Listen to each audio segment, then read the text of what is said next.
ደግሞ ዛሬ የሚደረገውን ጨዋታ እናንሳ። በፈረንሳይ የሚደረግ ጨዋታ ነው። ሊቨርፑል ከፔዤ ጋር የሚያደርጉት ጨዋታ ያው ለወትሮ ቢሆን ይህ ጨዋታ በጉት አይጠበቅም ነበር። ምክንያቱም ፔዤ በተለይ ሻምፒዮንስ ሊጉ ጥሩ ጊዜን አሳልፎ አልነበረም የመጣው። ግን በጥሎ ማለፍ እንዲሁም ደግሞ አሁን በፈረንሳይ ሊጋም እያሳየ ያለው ብቃት በጣም ጥሩ እንደሆነ እያነሳ ነው የምንገኘው። ከዛ ውጭ ግን የዴምቤሌን ብቃት እንደዚሁ አስደናቂ ነው። በተከታታይ ጨዋታዎች ላይ ግቦችን ያስቆጠረ ነው። ለሊቨርፑል ፈታኝ ከሚሆኑ ምሽቶች ወይም ጨዋታዎች መካከል አንዱ የዛሬ ይሆናል። ይህንን ጉዳይ እንመልከተው። በቀላሉ ሊቨርፑል ያሸንፋል ብለን የምናልፈው ጨዋታ አይደለም በብቃቱም ቢሆን። ከባድ ጨዋታ ነው። በፍጹም ቀላል ጨዋታ አይሆንም። እንዲሁም አሰልጣኙ ባይደርሰን ደስ ይለን ነበር ሲሉ ነበር። አርነ ስሎት ቤንፊካን እንመርጣለን ብለዋል። እሱስ ግልጽ ነው። ቤንፊካን ነበር የሚመርጡት ቢቻል። ፒኤስቪ ፓሪስ ሳን ጀርማ የቅርብ ሳምንታት የቡድኑ አቋም በጣም የሚያስደንቅ ነው። በሁለቱም ቡድኖች በኩል የውድድር ዘመኑ ውብ ነው። ሊቨርፑል በ13 ነጥብ ነው ፕሪሚየር ሊጉን እየመራ ያለው። አንድ ተስተካካይ ጨዋታ ተከታዮቹ ቢኖራቸውን ፔዤም በ13 ነጥብ ነው እየመራ ያለው በሀገሩ። ከማርሴይ በ13 ነጥብ ይርቃል። ማርሴይ 49 ነጥብ፣ ፔዤ 62 ነጥብ ነው ያለው። ከሁሉ በላይ ደግሞ በቅርብ ጊዜያት በተለይ 2025 ለ4 ወር አልተሸነፈም። በሁሉም ውድድሮች ለ4 ወር አልተሸነፈም። ለመጨረሻ ጊዜ የተሸነፈው በባየር ሚኒክ ነው በቻምፒየንስ ሊግ በኪም ሚንጃይ ጎል ባቫሪያ ላይ የተደረገ ጨዋታ ነው። ከዚያ በኋላ አልተሸነፈም። ቻምፒየንስ ሊግ ሲጀመር መጥፎ ነበር። አሁን በአሳር ነው ለምሳሌ ዢሮናን አሸንፈው የጀመሩት ከቻምፒየንስ ሊግ። የዚህ ሲዝን ደካማ ቡድኖች መካከል አንደኛው ነው። ግን ባለቀ ሰዓት የጋዛኒጋ ስህተት አግዟቸዋል። አሁን ያለውን የቻምፒየንስ ሊግ ግስጋሴያቸውን የጀመሩት ሳልዝቡርግን በማሸነፍ ነው። ሳልዝቡርግም ሌላ ደካማ ቡድን ነው። ግን ከዛ በኋላ ቡድኑ ተነቃቀ። የተለየ ቡድን ነው እያየን ያለ ነው እንጂ የመጀመሪያ አካባቢ ጥያቄዎች ነበሩ። አሰልጣኝ ሉዊስ ኤንሪኬ ላይ ጥያቄዎች ጭምር ነበሩ። በቅርብ ጊዜ የምናየው ቡድን ግን በቅርብ ጊዜ በአውሮፓ ካሉ ምርጥ ቡድኖች መካከል አንደኛው ነው። ስቴዲየም ውስጥ ያለውን ስሜት በማየት ብቻ ለደጋፊዎቹ ይሄኛው ቡድን ምን ማለት እንደሆነ ማየት ይቻላል። ስለ ሊቨርፑል የሳምንቱ እናወራለን ብዙ ጊዜ፣ የእንግሊዝ ኳስ ላይ ብዙ ከቨር ይችላለን። ግን አሁን ባለፈው ከማንቸስተር ሲቲ ጋር በነበረው ጨዋታ ከሌላ የእንግሊዝ ቡድን ጋር በፓርክ ደ ፕራንስ የነበረው ጨዋታ ላይ ፖርት ዶትሬል የሚባል የደጋፊዎች ቦታ አለ። ጣሊያኖቹ እንደ ኩርቫ ሱርድ፣ ኩርቫ ኖርድ ምናምን እንደሚሉት አይነት ከጎሉ ጀርባ የሚቀመጡ ደጋፊዎች ያሉበት ነው። ለ10 ዓመት እንደ አይነት ድጋፍ ስቴዲየም ውስጥ ታይቶ አያውቅም። ለ10 ዓመት በተለይ ያው ጨዋታው የፓሪስ ሳን ጀርማን በአውሮፓ ውድድሮች የመቆየት አለመቆየት ሁኔታ የሚወስን ጨዋታ ስለነበር ሊሆን ይችላል። ግን ደግሞ ትልቅ ባላጋራም ስለሆነ ማንቸስተር ሲቲም ስለሆነ ሊሆን ይችላል። ግን በዚህ ውድድር ዘመን ይሄ ቡድን ነው የሚል ስሜት አለ። የግለሰቦች አይደለም፣ የቡድን መልክ አለው። ራሳቸው ፕሬዝደንቱ ናስር አልኸላይፊ እዚህ መጣሁ 10 ዓመት ሆነኝ በፕሬዝደንትነት እንዲህ አይነት ድባብ አይቼ አላውቅም አሉ። ከጨዋታው በኋላ 4-2 ማሸነፉ ያንን ጨዋታ ከ2-0 መመራት ውጤቱን ቀልብሰው በቅርብ ጊዜያት ፓርክ ደ ፕራንስ ሊዮኔል ሜሲ ላይ ሲፏጭ፣ ኔይማር ላይ ሲጮህ፣ ለኪሊያን ምባፔ ጀርባቸውን ሲሰጡ ነበር የፓሪስ ሳን ጀርመን ደጋፊዎችን የምናውቃቸው። ፓርክ ደ ፕራንስ እንደዛ ነው ነበር። ስቴዲየም ውስጥም እንዲህ አይነት ብዙ አትሞስፌር አልነበረም። ግን ስቴዲየም ውስጥ ደግሞ በጣም ብዙ የሚገቡት ሰዎች የኔይማር ዝና፣ የሜሲ ገናናነት፣ የምባፔ ኮከብነት ስቧቸው ወደ ስቴዲየም ውድ ገንዘብ እየከፈሉ የሚመጡ ፓሪስን ሊጎበኙ የተገኙ ቱሪስቶች ይበዙ ነበር። ስለዚህ ወደ ስቴዲየም ተመልካቾችን ፔዤ ሲስብ እንኳን እውነተኛ የቡድኑ መሸነፍ አለመሸነፍ የሚያንገበግባቸው ደጋፊዎችን ሳይሆን የሜሲ ተከታዮችን፣ የኔይማር ወይ የምባፔ ተከታዮችን ነበር ይማርክ ነበር። አሁን እንደዚህ አይነት ስታር የለም።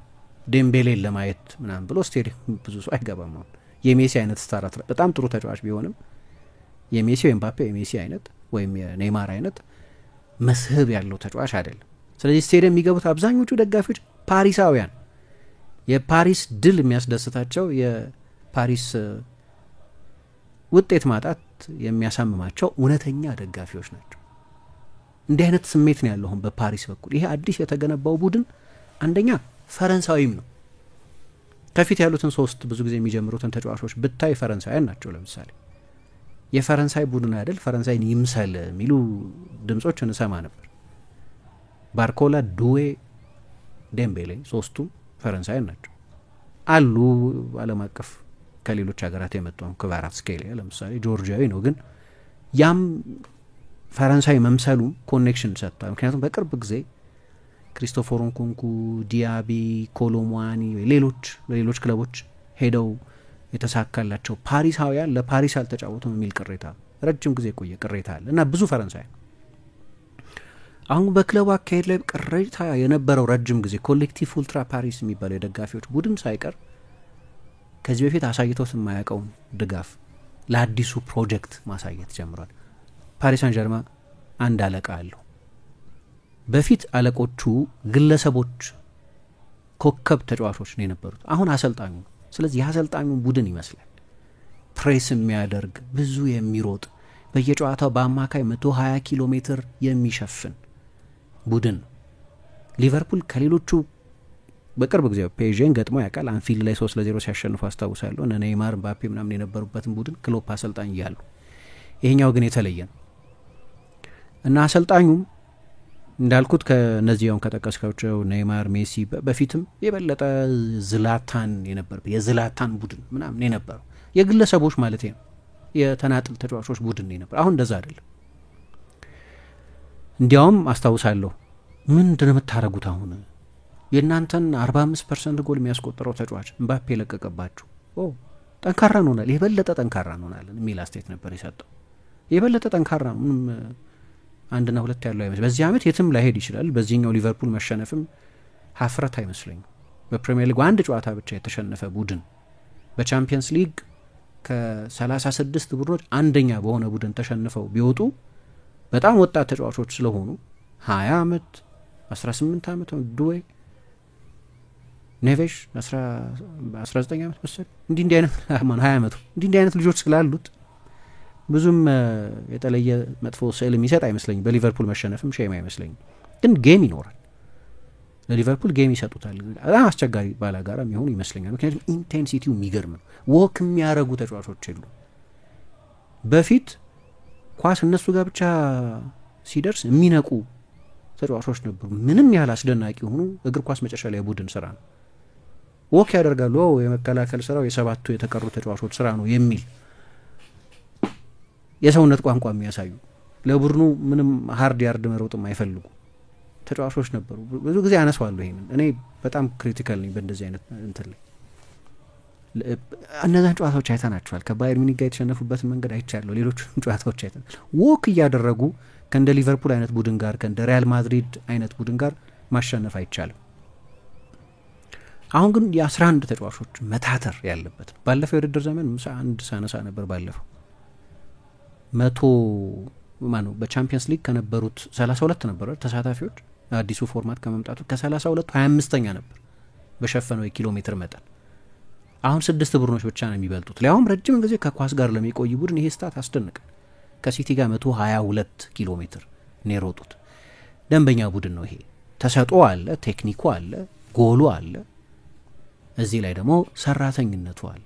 ስለዚህ ሰዎች ወደ ስቴዲየም ሲመለሱ ምክንያቶች አሉ። ለምሳሌ የመግቢያ የስቴዲየም ትኬት እንግሊዝ ውስጥ ሰው ጨመረብኝ እያለ ነው አይደል? ሮሮ የሚያሰማው ዛ ተቀንሷል። ለምሳሌ የስቴዲየም የመግቢያ ትኬት ዋጋው ተቀንሷል። ሌሎች ምክንያቶችም አሉት። ቱሪስቶች፣ ብዙ ገንዘብ ያላቸው ቱሪስቶች የሚይዟቸውን ቦታዎች አሁን ራሳቸው ፓሪሳውያን ይዙታል። ስለዚህ የበለጠ ሎያሊቲ አለ፣ ድጋፍ ውስጥ የበለጠ ታማኝነት አለ። ሁለቱ በጋራ አንድ ጨዋታ የተሸነፉ ናቸው፣ ሊቨርፑልና ፔዤ። በኖቲንጋም ፎረስት ሊቨርፑል ከመሸነፉ በስተቀር ሁለቱም ቡድኖች በሊግ ጨዋታዎች አልተሸነፉም። እንዲያውም ፔዤ ኢንቪንስብል ሆኖ የሚጨርስ ይመስላል። እስካሁን ድረስ አንድም ጨዋታ አልተሸነፈም በዚህ ውድድር ዘመን። 24 ጨዋታ ነው፣ 18 ስለሆኑ 34 ጨዋታ ነው የሚደረገው። 10 ጨዋታ ነው የቀረው። በእነዚህ ጨዋታዎች በቀሩት 10 ጨዋታዎች የሚሸነፍ አይመስል። ምክንያቱም በቀደም ከሊል ጋር ነው የተጫወተው። የመጀመሪያ አጋማሽ የእግር ኳስ ኤግዚቢሽን ነው የነበረው። ዴዝሪ ድዌን አማካኝ ነበር ያደረገው። ዴዝሪ ከሶስቱ ከክንፍ ተጫዋቾች መካከል አንደኛው ነበር የሚሆነው ብዙ ጨዋታዎች ላይ። ግን ሊልን የመሰለ በዚህ ዓመት ሪያል ማድሪድን ያሸነፈ፣ አትሌቲኮ ማድሪድን ያሸነፈ፣ ትናንት በሲግናል ኢዱና ፓርክ አቻ ተለያይቷል ከዶርትሙንድ ጋር የብሩኖ ጄኔሲዮ በጣም ጥሩ ቡድን ነው። ይህንን ቡድን በመጀመሪያ አጋማሽ ያፈረሰበት መንገድ ያስደንቃል። ስለዚህ ሊቨርፑል ዛሬ የሚገጥመው ቡድን በጣም ጥሩ ቡድን ነው። ግለሰቦችም ግን አሉ ቅድም ሳያነሳሻቸው ሁለት በቡድን ውስጥ የሚደንቅ የውድድር ዘመን እያሳለፉ ያሉ ተጫዋቾች አሉ። ያው ሳላህ አንደኛው ነው። ስለ መሐመድ ሳላህ ያለው ክርክር እንዲሁም በቀደም ምን ሲል ሰማሁት መሰለሽ፣ ፖል ሜርሰን የቀድሞ የአርሰናል ተጫዋች ሳላህ በፕሪሚየር ሊግ ታሪክ የምንጊዜም ምርጡ ተጫዋች ነው አለ። ብዙ ሰው ሊከራከርበት ይችላል በነገሩ ላይ፣ ግን ፖል ሜርሰን በተለይ በየጊዜው ራሱን የለወጠበት መንገድ ከሌሎቹ በዚህ ሊግ ካየናቸው ተጫዋቾች ሁሉ የተለየ ያደርገዋል። አሁን ይሄ ያከራክራል። ጄሚ ካራገር መጥቶ ሪዮ ፈርዲናንድ የሚለው ቲየሪ ኦንሪ አንደኛ ነው ፕሪሚየር ሊግ ውስጥ ከተጫወቱት መካከል፣ ከዛ ክርስቲያኖ ሮናልዶ ሁለተኛ ነው፣ ከዛ መሐመድ ሳላ ሶስተኛ ነው አለ። ጄሚ ካራገር ደግሞ ቲየሪ ኦንሪ ብቻ ነው የሚበልጠው አለ። አሁን ክርስቲያኖ የሚሉት ያው ክርስቲያኖ ረጅም ጊዜ ፒክ ሆኖ የቆየው ሪያል ማድሪድ ውስጥ ስለሆነ ነው፣ ስፔን ስለሆነ ነው። ጥቂት የሚያስደንቁ ዓመታት ነበሩት፣ ግን የቆይታ ጊዜን ከግምት በማስገባት ነው። ክርስቲያኖ ግን እዚህ ኮንቨርሴሽን ውስጥ አለ ማለት መሐመድ ሳላ የፕሪሚየር ሊጉ ምርጡ የምንጊዜም ተጫዋች ነው አይደለም የሚል ኮንቨርሴሽን ውስጥ አለ እና በአንድ ኢንዲቪጁዋል ሲዝን በአንድ ተናጥል ሲዝን የምንጊዜ ምርጡ ሲዝን ሊያሳልፍ ጫፍ ላይ ነው ያለው። በፕሪሚየር ሊግ ታሪክ በ20 ቡድኖች መካከል ጨዋታ መደረግ ከጀመረበት ጊዜ ጀምሮ ጎል ሲደመር አሲስት ላይ ቲየሪ ኦንሪና ኤርሊንግ ሃይላንድ ናቸው 44 የጎል ተሳትፎ የነበራቸው ተጫዋቾች። አሁን እሱ ገና 11 ጨዋታ እየቀረው ውድድሩ ሊጠናቀቅ 25 ጎሎች እና 17 አሲስቶች 42 ማለት ነው። ቢያንስ በስታቲስቲክስ ማለት የስታቲስቲክስ ጉዳይ ብቻ ስላልሆነ የእግር ኳስ ክህሎት እና የምርጥ ተጫዋችነት መስፈሪያ በዛ ብቻ መበየን ትክክል ላይሆን ይችላል፣ ሙሉን እውነት ስለማይናገር። ግን ቢያንስ በስታቲስቲክስ ደረጃ የፕሪሚየር ሊግ የምንጊዜ ምርጡን ሲዝን ሊያሳልፍ ጫፍ ላይ የደረሰ ነው። አሁን የነገርኩት የፕሪሚየር ሊግ ቁጥር የተናገርኩት የፕሪሚየር ሊግ ቁጥር ብቻ ነው። ሁሉንም ውድድሮች ካካተትን በ39 ጨዋታ 52 የጎል ተሳትፎ አለው። ካራገር ይህንን የሜሲ ሲዝን ይለዋል። በቃ የሜሲ ቁጥሮች ናቸው እነዚህ፣ አሲስቱም የጎሉን መጠን ማስቆጠሩ መፍጠሩ።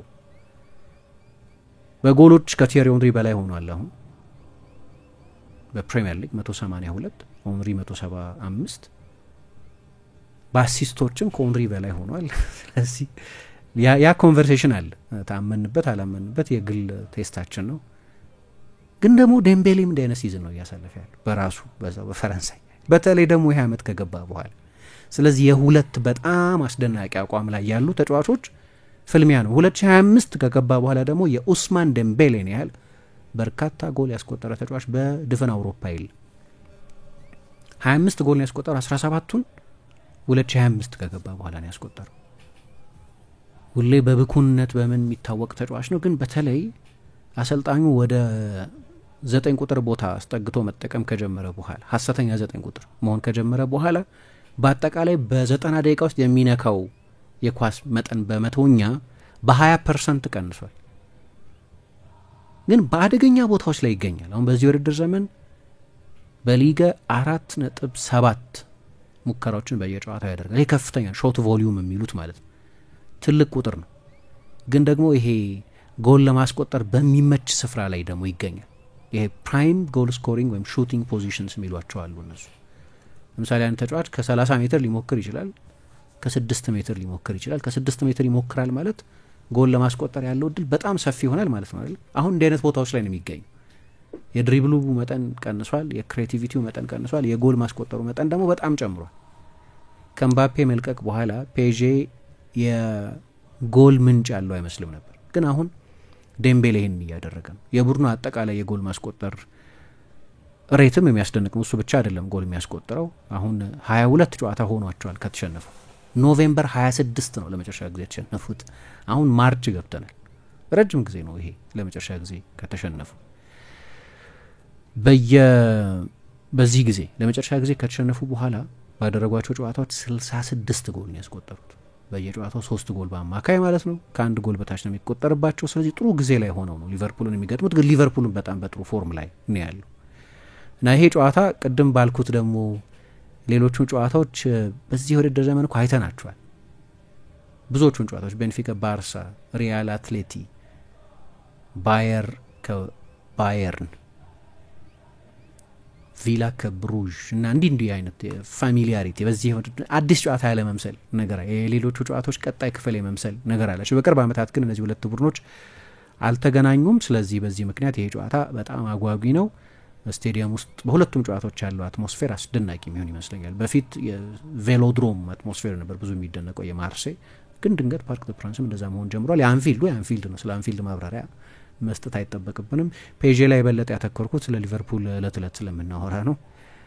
ከጨዋታው በኋላ ደግሞ ያው በሰፊው የምናወራው ጨዋታ ይሆናል ማለት ነው።